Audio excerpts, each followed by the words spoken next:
a esta hora de la mañana vamos a cambiar rotundamente de tema porque la noticia del día fue esta revocación de la prisión preventiva luego de 9 meses a la expareja presidencial Ollantumala y Nadine Heredia. Y para ello hoy hemos invitado al doctor Omar Chejade, ex vicepresidente de la República, con quien vamos a conversar un poco sobre la legalidad o no de este fallo, porque usted ha sido tajante, doctor.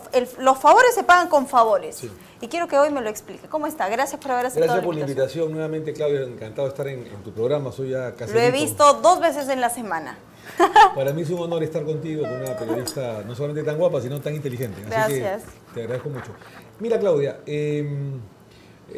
yo creo que el día de ayer el Tribunal Constitucional, pese a que yo ya me imaginaba lo que iba a suceder, ha dado un salto al vacío, ha emitido una sentencia eminentemente política, sin ningún tipo de fundamento jurídico que haga pensar que es legítimo enarrobar las diferentes resoluciones del Poder Judicial, porque esto no solamente ha pasado por la sentencia de Concepción Caraguancho, que ha dictado prisión preventiva, sino ha sido ratificado en grado de apelación por la Corte Superior de Justicia de Lima y también por la Corte Suprema de Justicia. O sea, ha habido 3 tamices y que han ratificado la sentencia del juez Concepción Caraguancho y el pedido del fiscal Juárez.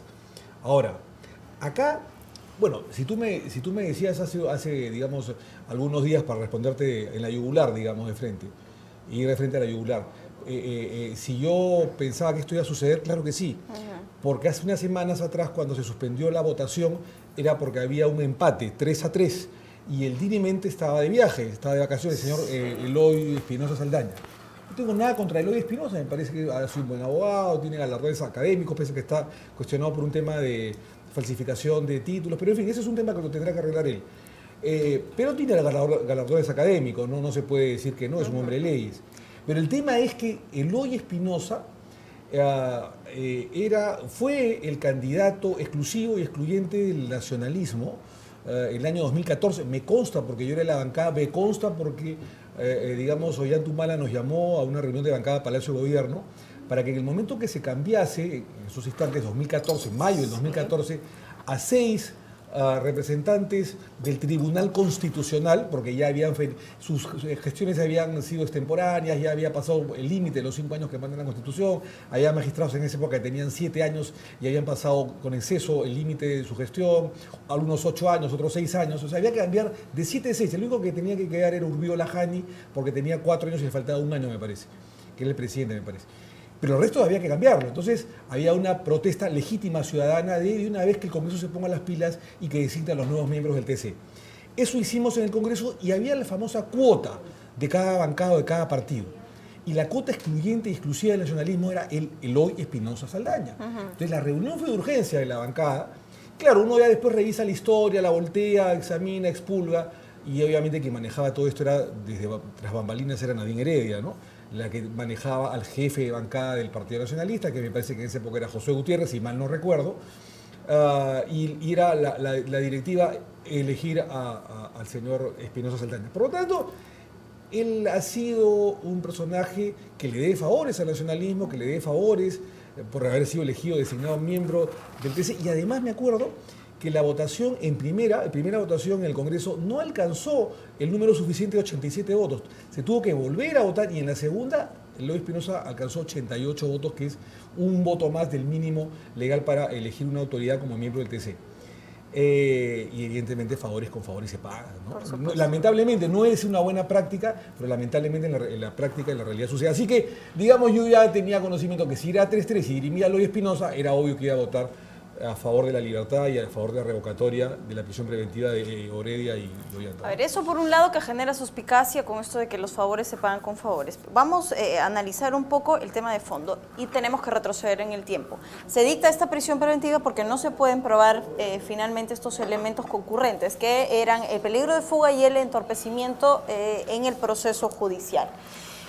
Por eso es que en pocas palabras, se está revocando esta prisión preventiva. Yo lo que quiero saber, doctor, usted como hombre de leyes tiene que explicarlo en ese momento para la gente que dice, bueno, pero estando las declaraciones de Jorge Barata, de Odebrecht, las últimas declaraciones el día de ayer o antes de ayer, también que confirman finalmente esta entrega de dinero, pero hay que decirle a la gente cuál es el proceso que ellos están llevando para que no confundan las cosas, porque hay mucho, en efecto, que es suspicaz, pero que no es materia de investigación aún. Ellos no tienen una acusación, están en la primera etapa, por así decirlo.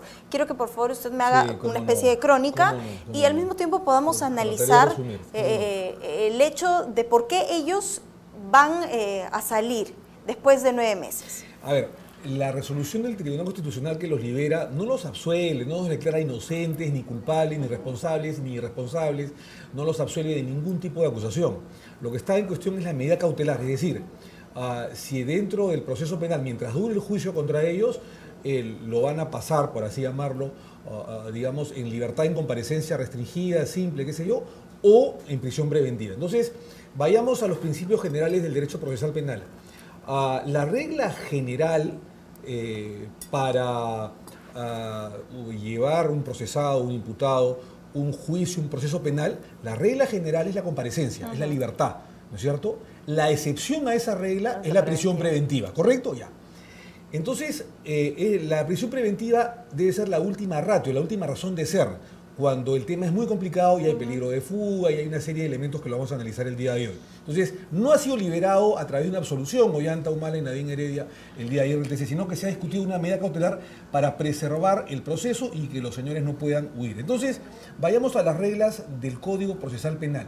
¿Qué te dice el Código Procesal Penal para que el juez esté en la obligación de dictar esta medida extrema de prisión preventiva y recurrir a la excepción a la regla, que es la prisión preventiva? Te habla de 3 supuestos, rápidamente. Uno, que es que la pena sobrepase los 4 años de prisión. Es decir, que haciendo una prognosis, un pronóstico de la pena o de la condena que va a acontecer más adelante, si es que son resultados, si es que se resulta a raíz de la investigación como responsables, si son condenados, sobrepase los 4 años, lo que en derecho penal le llamamos la prognosis, el pronóstico de la pena. Evidentemente que la OE de activos sobrepasa por encima los 4 años de prisión, es decir, puede llegar incluso hasta 20 años. Por lo tanto, regla cumplida. Regla cumplida. Pero tiene que ser en conjunto, no una sola, sino las 3 en conjunto, como tú bien has dicho. Sí. La segunda es lo que nosotros denominamos los indicios razonables de vinculación de responsabilidad entre el imputado y los delitos que se le procesan. Es decir, la carga probatoria, es lo que tú mencionabas hace un rato, Claudia, muy bien. Es decir, que exista tal carga probatoria a los imputados que le haga pensar al juez que efectivamente ha cometido un delito. Entonces, habría que revisar la carga probatoria. Y yo he dicho en muchas oportunidades, Mameri es un adicional, digamos, de carga probatoria. Es decir, si mañana fuera la sentencia, Claudia, estoy absolutamente convencido que Ollanta y Nadine serían condenados, porque es tal la cantidad probatoria que existe en contra de Ollanta y Nadine que no tienen, a mi modo de ver, opción de que salgan libres, o inocentes o absueltos. ¿Cuál es el tercero? Entonces, segundo requisito, cumplido. Vinculación de responsabilidad penal entre el imputado o los imputados y el delito por la carga probatoria que existe contra ellos. ¿Cuál es lo tercero? El tercero es la parte debatible que en su momento llegó a ser controversia. Es decir, existe peligro de fuga y perturbación de la actividad probatoria, es decir, si existe si se han cumplido estos dos requisitos y además existe el peligro de fuga o la posibilidad de que estos imputados en libertad perturben la actividad probatoria, entonces se cumplen los 3 requisitos, entonces la medida de prisión preventiva es la que debe primar. Entonces, yo pienso que sí, Claudia, por varias razones.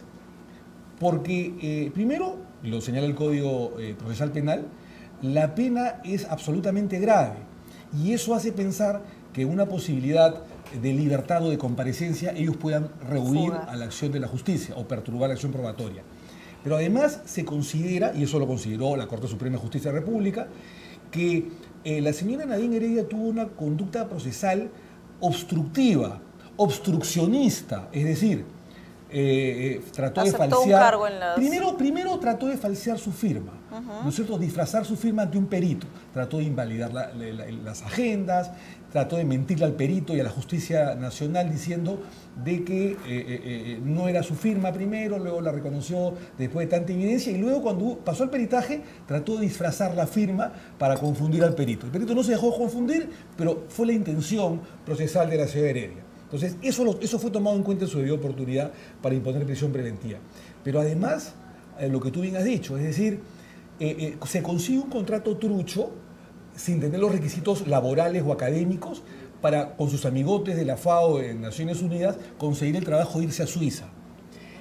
Eso es en el caso de Nadine. Y en el caso de Ollanta, ¿qué se toma en consideración?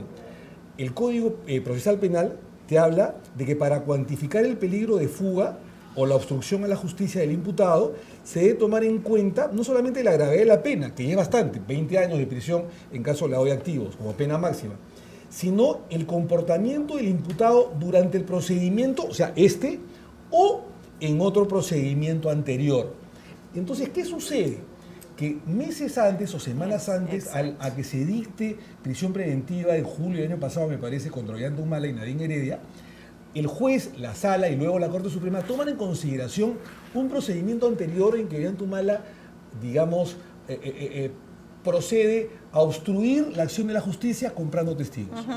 Y se descubren los famosos audios de Madre Mía, sí, en el cual Ollanta Humala participa con Gómez Amasifuen y con Cintia Montes y otros más para tratar de violentar la decisión de los testigos de colaborar con la justicia comprándolos. Ahora, muchos dirán, pero usted fue abogado. Sí, pues, pero cuando suceden estos temas, fueron en épocas anteriores a las que yo suma la defensa, y también el abogado es engañado a veces por el cliente, ¿no?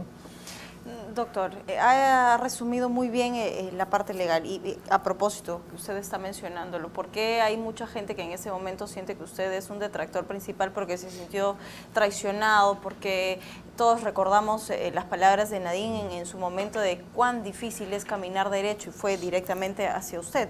¿Esto forma parte de una campaña por resentimiento o porque verdaderamente estamos apostando por limpiarle un poco la cara al país? Mira, ningún resentimiento. Yo escribí un libro porque más allá de la lealtad de un amigo que me llamó, que me invitó y que en su momento se lo reconocí a Ollanta Humala e invitarme a participar en política, yo colaboré con él, fui bastante leal, como lo fuimos todos, digamos, en el Partido Nacionalista, pero la deslealtad viene de él y de ella hacia el país. Desde el momento que ella usurpa funciones, desde el momento que él traiciona la voluntad popular, que se aprovecha de las campañas, que lava dinero, en fin, una serie de cosas que ellos han hecho en contra del país. Entonces, yo soy leal hasta el momento que ejercí mi carrera de abogado, de la defensa de él, y lo he sido de manera exitosa además. Pero una vez que yo participo en política y que la gente, el pueblo me elige, mi lealtad ya no es con el amigo que me llama a participar en política. Mi lealtad es con el pueblo, con la patria, con el país que me eligió, con mis electores. Entonces yo no puedo traicionar y ver tan campante porque un amigo, como en ese momento Ollanta Humala, me llamó a política, a traicionar la voluntad popular y sumarme como cómplice a actos delictivos que evidentemente se han dado. Y eso yo lo he denunciado. No hay ningún tipo de revancha, no hay ningún tipo de vendetta. Yo no estoy participando en una campaña, me llaman los medios de comunicación, me llamas tú, Claudia, y yo, digamos, modestamente trato de contribuir con mis apreciaciones legales y con mi experiencia política y lo que he visto de alguna manera al haber estado relativamente cerca al gobierno o a la bancada nacionalista en ese momento. Así que no hay ningún tipo de vendetta. Mira, ese famoso tuit desgraciado, perverso de la señora Heredia fue en octubre del 2011. ¿No es cierto? Que después se le revirtió a ella, porque quien no caminaba derecho era ella, yo no, y el tiempo me dio la razón. Si yo hubiese tenido algún ánimo de revancha, hubiese, digamos, resentido, hubiese actuado mal contra ella después de octubre del 2011. Y yo la defendí el 2011 y el 2012 y el 2013 y hasta el 2014 probablemente. Pero cuando me empiezo a dar cuenta de que esto es una estafa política, hay una especie de desenamoramiento político. Es decir, la política es como el amor. Claudia, te lo he explicado varias veces acá en este canal de televisión en las entrevistas. Cuando uno es invitado a política y cree en un proyecto, como en este caso creí en el proyecto nacionalista de inclusión social, de lucha contra la corrupción, entre otras cosas, entonces tú te enamoras con mística de un proyecto. Pero cuando comienzas a ver de que esto es una estafa política, el proceso de desenamoramiento político no es inmediato, no es al día siguiente, sino que tiene una transición, es lento. Y eso fue lo que sucedió conmigo, como sucedió seguramente con mucha gente, como sucedió con mucha gente con Fujimori, que luego renunció y obviamente salió a denunciar, o con Toledo, o con muchos presidentes que al principio convencieron a su gente, a la gente de su alrededor, a sus principales colaboradores, y luego se empezaron a dar cuenta de que era una estafa política, ¿no? Bien, doctor, eso ha quedado claro por un lado. El día de ayer nosotros tuvimos precisamente al doctor Santiago Gastañaduy, y quiero que me pueda explicar esto también, poder diferenciar los ilícitos penales que son materia de investigación. Todo el mundo en este momento cuestiona el hecho de que ellos puedan ser una organización que haya apuntado al lavado de activos. El doctor Gastañaduy pone las manos, el cuerpo y todo al fuego por ellos, diciendo que lo único que está en materia de investigación son los aportes de campaña. Mira, ha habido un exceso por parte del Ministerio Público al tratar de calificarlos como, al Partido Nacionalista, como una organización criminal, digamos, ¿no? Como una banda criminal. Eso está claro. Yo creo que los excesos se deben de alguna manera criticar y evidentemente luchar contra esos excesos, venga de donde venga, del poder que vengan, incluso mucho más si es la Fiscalía o el Ministerio Público, que son los encargados de velar por el principio de legalidad. Yo conozco a mucha gente, yo no he sido del Partido Nacionalista, Claudia, pero he sido un invitado y he estado cerca de ellos, digamos, y he participado cerca de ellos en alguna oportunidad, o en algunas oportunidades y durante algunos años además. Y yo conozco a mucha gente decente del Partido Nacionalista como de otros partidos, y mucha gente decente dentro de la dirigencia del Partido Nacionalista que se ha sentido estafados por la pareja Ollantumala y Nadine Heredia. Lo que yo pienso es al revés. No es que el Partido Nacionalista sea una banda criminal, por el contrario, hay mucha gente bien intencionada y que ha creído y cree todavía en el proyecto nacionalista de inclusión social, de lucha contra la corrupción, entre otras cosas. Pero lo principal acá es que ha habido desde la cúpula del Partido Nacionalista dos personas que han estafado al Partido Nacionalista y que se han aprovechado del Partido Nacionalista para lucrar, para lavar dinero, para enriquecerse, y que el día de hoy lo hemos estado viendo. Es decir, la famosa estafa política. Constituye un partido político para, me aprovecho de ti como fachada para tratar de enriquecerme. Y eso es lo que ha sucedido, es la famosa estafa política. Pero no es que el partido político haya, digamos, colaborado, coparticipado con los faustores de este engaño. Entonces, yo creo que acá hay que distinguir la paja del trigo. Y en segundo lugar, mira, yo como abogado, volviendo al tema de la resolución que ha sido para mí eminentemente política, había un lobby jurídico muy grande a favor de estos 3-4 jueces, te voy a decir lo siguiente. Mira, los abogados, es cierto, me incluyo, somos muchas veces víctimas de los excesos del Poder Judicial y del Ministerio Público en el tema de la prisión preventiva. Es cierto, y lo vuelvo a reiterar, lo dijo ayer el mismo presidente del TC, pese a las discrepancias que he tenido con él con la resolución final, que la regla debe ser la prisión, la regla es la comparecencia y la excepción es la prisión preventiva, y que lamentablemente la mayor parte de los jueces abusan de la prisión preventiva y no la convierten en excepción, sino más bien en regla general. Eso está claro. Pero ya te he explicado que se habían cumplido los 3 presupuestos, en el caso concreto de Ollantumala, de sí imponer prisión preventiva por el riesgo de fuga. Pero el año pasado, fíjate lo grave de la sentencia del día de ayer. Lo grave de la sentencia, primero, es que sienta precedente. Mañana más tarde, señora Keiko, señor García, el señor Toledo, en fin. Ya no van a tener preventiva. Pero no solamente ellos, ¿no? Van a decir, bueno, la sentencia del día 26 de abril del 2018 del TC sienta precedente y me exonera de tener prisión preventiva a pesar que hay peligro de fuga. Y ayer, perdóname, y el día de ayer ha salido Toledo a vanagloriarse y a felicitar al Tribunal Constitucional. Fíjate el desparpajo de Toledo. Entonces, pero no solamente es ello, sino es que cualquier ciudadano que haya cometido actos de terrorismo, de narcotráfico, de lavado de activos, de secuestro, van a argumentar la sentencia del día de ayer porque abre la puerta a cualquier criminal para que acontezca, lo cual, digamos, está fomentando la inseguridad jurídica. Porque una cosa es proteger los derechos humanos, estoy de acuerdo, la libertad, la comparecencia, no participar en los abusos que a veces comete la Fiscalía en excederse en la prisión preventiva y el Poder Judicial también, y otra cosa es abrirle la puerta a los criminales. Pero además hay un choque de poderes, porque el 11 de octubre del año pasado, Claudia, hubo te acordarás, un pleno jurisprudencial casatorio como consecuencia de una controvertida resolución en el tema del lavado de activos de un magistrado de la Corte Suprema, el doctor Inostroza, cuando se hablaba del delito precedente en lavado de activos. No lo voy a explicar porque es un tema aparte. Pero la Corte Suprema aprovechó para, en sus considerandos, hablar de las vallas o de los estándares para abrir proceso de investigación preliminar, preparatoria, enjuiciamiento y para dictar prisión preventiva. Te lo voy a resumir rápidamente. ¿Qué dice? Sí. Dice, la Corte Suprema, que tiene efecto vinculante esta sentencia del año pasado, para iniciar diligencias preliminares solo se exige elementos de convicción que sostengan una sospecha inicial simple para abrir investigación preliminar. Para formalizar investigación preparatoria se necesita sospecha reveladora. Para acusar y dictar el auto de enjuiciamiento, o sea, para abrir juicio oral en pocas palabras, se precisa sospecha suficiente. Para proferir auto de prisión preventiva se demanda sospecha grave. Sospecha grave. Ya Yo se te eliminó la pregunto, sospecha, no hay sospecha grave con toda la carga probatoria contra Humala y contra Heredia, con las agendas, con los colaboradores eficaces peruanos, con la declaración de Barata, con la declaración de Oderet, con la declaración de Mameri, con la declaración de muchos que han intervenido en el proceso, que han dicho sí, de la caja negra de la corrupción, y además en efectivo, entre gallos y medianoche, le dimos a Ollanta y Nadine $3 millones en efectivo. Eso no es sospecha grave. Doctor, y con todo lo que estamos viviendo, corremos el riesgo también de que estas agendas, en efecto, porque han sido recogidas de manera, entre comillas, ilícita, no sean tomadas en cuenta en este proceso. Mira, ese tema ya quedó, digamos, zanjado, ¿no? Ellos trataron, vía tutela de derechos, de invalidar las agendas, señalando de que alegando el principio procesal penal o penal del fruto del árbol prohibido, es decir, como el árbol está podrido, entonces los frutos también están prohibidos, como la agenda fueron robadas, entonces se adulteró información. Se adulteró información, se manipuló, entonces también los datos están contaminados. Eso ya fue dilucidado, el Poder Judicial rechazó ese argumento bajo el principio de la ponderación de intereses. ¿Qué es más importante? Una falta, que evidentemente es la extracción, la sustracción de agendas o de documentos, o el bien jurídico penalmente tutelado, lavado de activos, lucha contra la corrupción. Evidentemente lo más importante es lo segundo.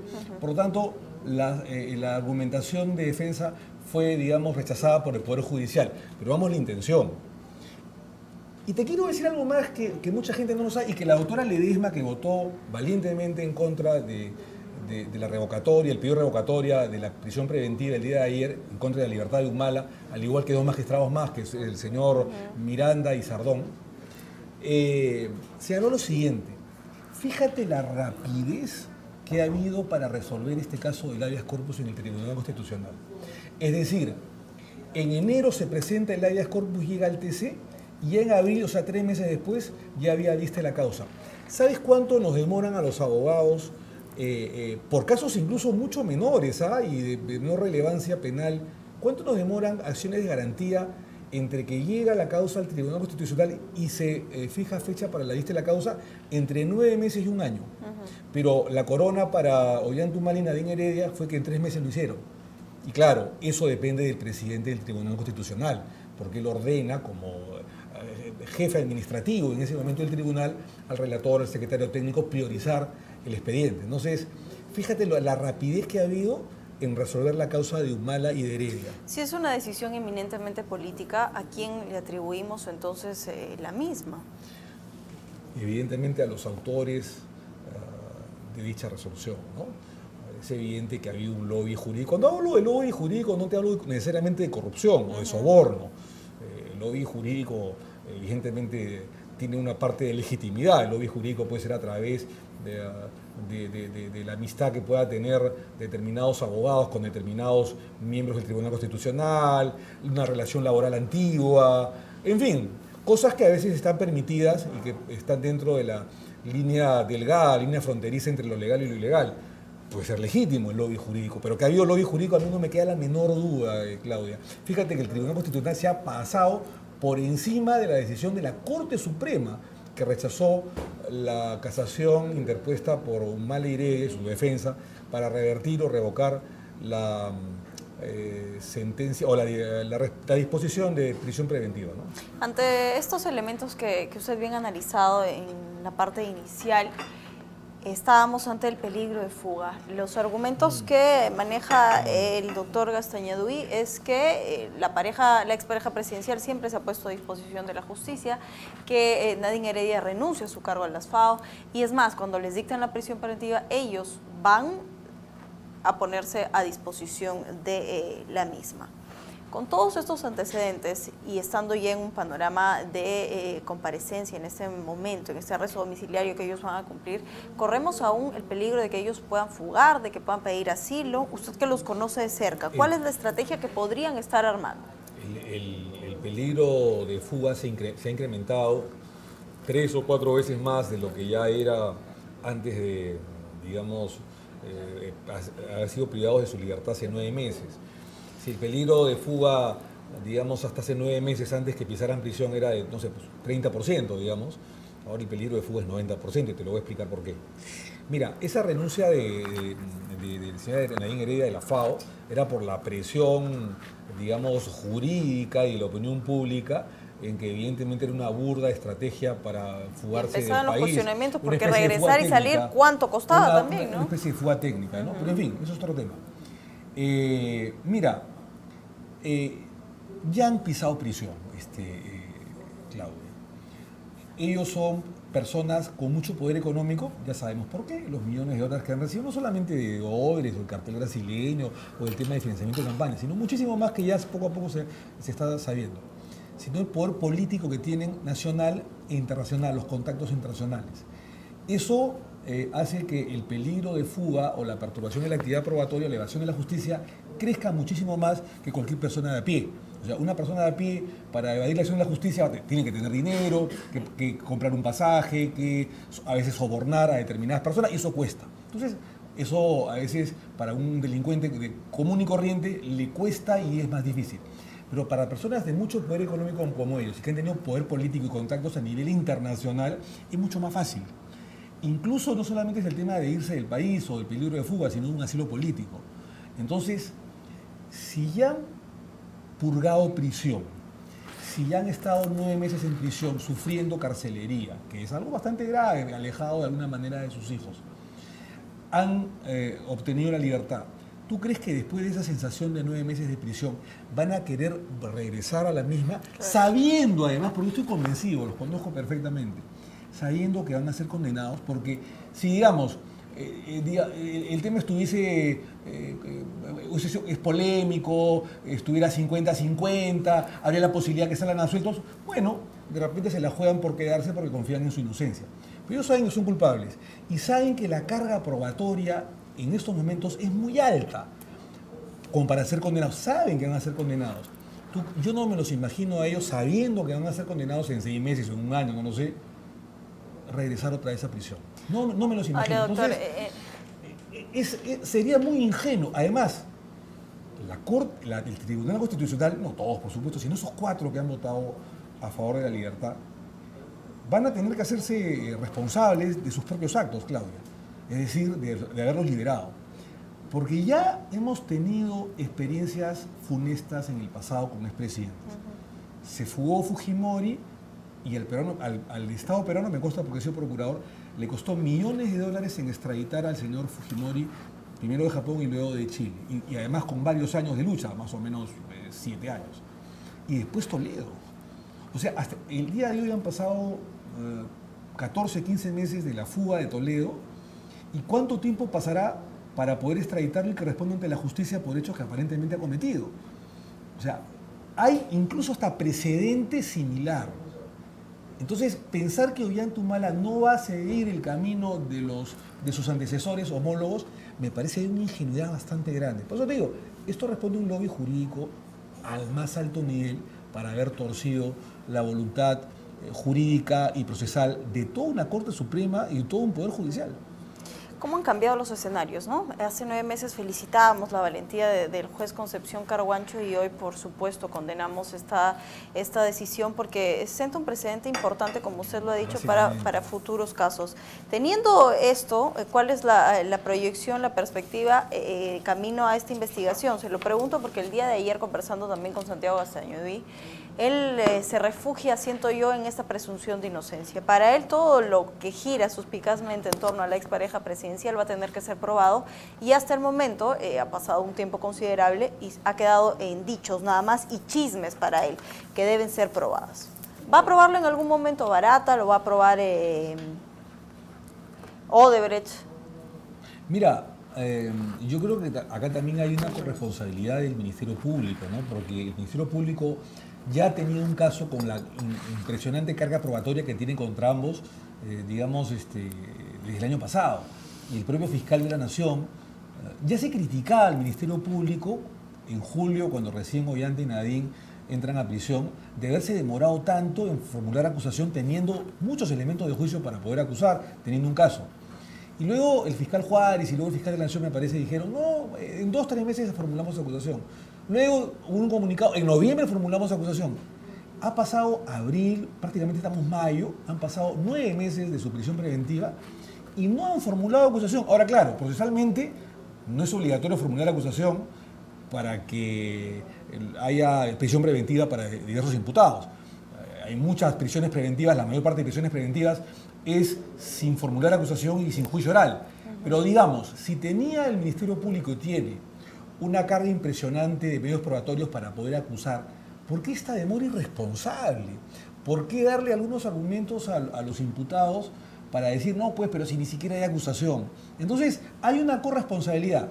¿Qué viene ahora, Claudia? Viene que el Ministerio Público y el Poder Judicial deben tomar las medidas pertinentes para que no suceda lo que aconteció ni con Toledo ni con Fujimori, es decir, que ellos se puedan ir del país. Mañana mismo se pueden ir del país. Mañana mismo se pueden ir del país. Entonces, hay otros correctivos que podrían hacerse, un impedimento de salida, un arraigo o un arresto domiciliario, según, digamos, más convenga para evitar la fuga o un asilo político. Pero como va el tema, digamos, esta gente, Claudia, se les puede ir o se les puede escapar un elefante en un ascensor, ¿no? No lo dudo. Con este sistema judicial no lo dudo. Doctor, quiero dejar este tema de lado porque vamos a tener que seguir hablando de la expareja presidencial hasta que las investigaciones avancen. Y quiero también tocar a propósito un tema que nos ha conmocionado toda la semana. Nos gana la indignación, nos gana la preocupación, el asombro ante la crueldad, ante la miseria humana. Y hablo específicamente del tema Evi Ágreda. Y tenemos que analizarlo también desde la parte jurídica. El hecho de que estemos ante poder encajar este ilícito en una tentativa de feminicidio y preguntarle por el tema de las agravantes. A mí me cuesta creer verdaderamente, doctor, que tengan que ser tomadas en cuenta para dar una sanción coherente. Y eso es lo que yo no puedo entender de este sistema, que no sea proporcional. Que una mujer tenga que llegar casi muerta para que pueda recibir una pena coherente, una pena que por lo menos le devuelva o a la familia o a la víctima de una u otra manera esta sensación de frustración del proyecto de vida. Mira, acá se configura un concurso ideal y real de delitos, ¿no? Es decir, varios delitos al mismo tiempo con una sola acción. Si me preguntas como abogado penalista, acá hay no solamente, existe no solamente tentativa de feminicidio, sino también lesiones graves, y si Dios no quiera, la víctima llegara a morir, a perder la vida, sería lesiones graves seguidas de muerte, aparte del tema del feminicidio. Entonces, el tema es bastante grave. Yo no sé, te comentaba fuera de cámaras, Claudia, qué está pasando con nuestra sociedad, ¿no? O sea, nos estamos otra vez canibalizando, regresando probablemente a la Edad Media o a épocas, digamos, bárbaras, en la que no existía ni la ley, no interesaba absolutamente las consecuencias jurídicas o procesales. Y yo creo que en esto no solamente está el tema de la justicia, el tema del Ministerio Público, las acciones judiciales, sino también, de alguna manera, otros organismos o medios de control informal, ¿no es cierto? Es decir, la familia, la educación, la universidad, la iglesia para los que son cristianos o profesan alguna otra religión. Es decir, la parte formativa, la parte preventiva, que no hayan personas delincuentes, sinvergüenzas, salvajes, que cometan estos actos atroces, ¿no? Esa es una política que nos va a tomar un largo plazo. Mucho tiempo, pero hay que comenzar, ¿no? Y por eso es que yo quiero que este sistema responda, y precisamente con penas más disuasivas. Es momento de poder pensar en este momento en implementar la pena de muerte. Mira, yo siempre he sido un enemigo de las penas de muerte, por lo menos en el Perú y en América Latina, por una razón sencilla. Primero, que aumentar las penas no necesariamente baja los índices de criminalidad. O sea, no porque tú al delincuente le subas la pena, y eso hay experiencia jurisprudencial, y eso lo comentaba en el Congreso para muchos, que cuando sucedía algo son reactivos, no son preventivos, sino son reactivos. Cuando sucede algo hay una ley. Y en ese tema yo les decía a los amigos ex parlamentarios, por aumentar las penas no van a bajar los delitos. O sea, no es disuasivo aumentar las penas necesariamente. Hay que hacerlo muchas veces, por supuesto que sí, por un tema de proporcionalidad de las penas, pero no es disuasivo. Y en base a ello decía, yo no estoy de acuerdo a la pena de muerte por una razón sencilla, sobre todo en el Perú, por el error judicial. Claro, aquí no O estamos sea, listos. tú te imaginas, fíjate el TC cómo ha fallado el día de ayer.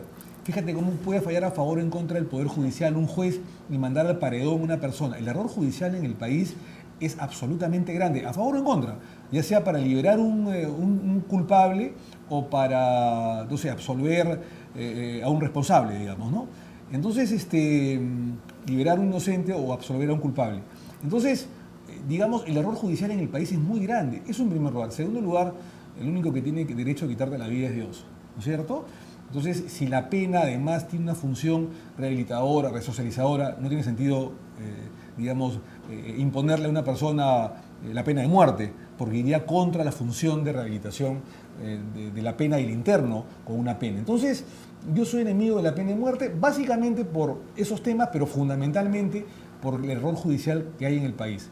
Fíjate que el monstruo Armendáriz aparentemente lo mataron, fue el último de los ejecutados por el Poder Judicial en el Perú hace 40, 50 años atrás, y después nos dimos con la sorpresa de que era inocente y que no era asesino y matamos a un inocente. Pero en fin, yo no estoy de acuerdo con eso, yo confío y creo de que sí, el Poder Judicial debe hacer su trabajo, la Fiscalía lo mismo, debe haber, digamos, un tema retributivo, sancionatorio, disuasivo, pero yo confío más en los órganos de control informal, es decir, la familia, la educación, la iglesia, las universidades, el colegio, la parte formativa. ¿Va a demorar tiempo? Va a demorar tiempo, pero formar hombres de bien. Fíjate, esto, en algún momento tenemos que llegar a lo que es Suiza el día de hoy, por ejemplo, ¿no? Sociedades europeas en las que los índices de criminalidad son mínimos y estas salvajadas no acontecen.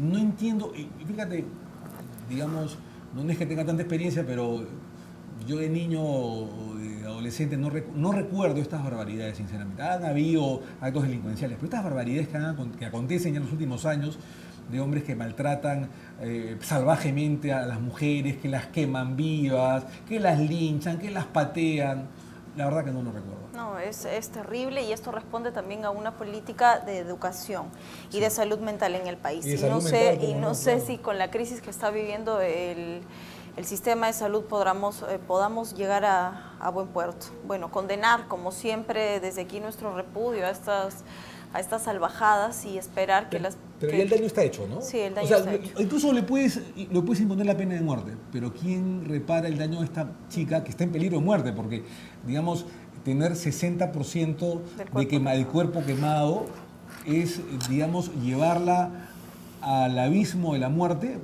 porque la mayor parte, hay que decirlo, Dios quiera, yo soy cristiano, Dios quiera que esto no suceda, el 60% de las personas que tienen el cuerpo quemado, el 60% del cuerpo quemado normalmente pierden la vida. Sí. Por septicemia, por contaminación, etcétera. Por la contaminación incluso que hay en el hospital o en la clínica. Entonces te da una septicemia y se puede ir. Ojalá que esto no suceda y habría que atenderla de la mejor manera. Y el Estado encargarse de esto. No sé qué pasa con la inercia del Estado, la actitud impávida e impertérrita del gobierno, del Estado, de no tratar de atender de la mejor manera a esta persona. Pero además, vamos a suponer que con la luz divina de Dios, la joven esta salga, digamos, con vida.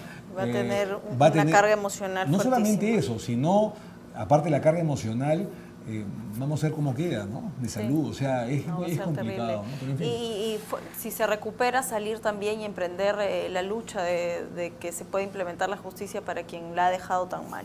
Doctor, quiero agradecerle por cerrar esta semana. Ha sido una semana bastante complicada, bastante cargada. Usted lo veo con la artillería listo para seguir en todos los medios de comunicación. Acá, Claudia, perdón, acá no hay ninguna campaña. Los medios de comunicación me llaman porque, bueno, evidentemente soy abogado, soy hombre de leyes, conozco un poco el tema jurídico penal, soy penalista.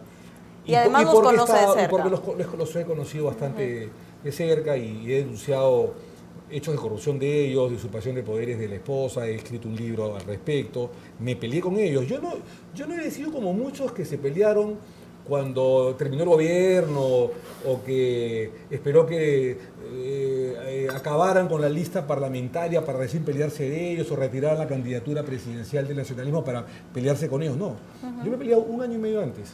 Yo salí de la bancada 1 año y pico antes y me peleé con ellos, con esta famosa, entre comillas, pareja presidencial. Es un término bastante guachafo, dicho sea de paso, e inconstitucional, como siempre lo dije. 1 año y medio antes de que acabe el gobierno, ¿no? Y eso creo que debe llamar la atención, ¿no? Bueno, estamos camino al Bicentenario, la lista de trabajo es larga y espero que la refundación institucional finalmente llegue con decisiones coherentes que no causen este malestar y este fastidio social que en este momento tenemos. Gracias, doctor, gracias, por haber Claudia, estado hoy con nosotros y nos volveremos a encontrar, espero yo, pronto. Con mejores noticias. Ojalá que sí. Tenemos que seguir con información y se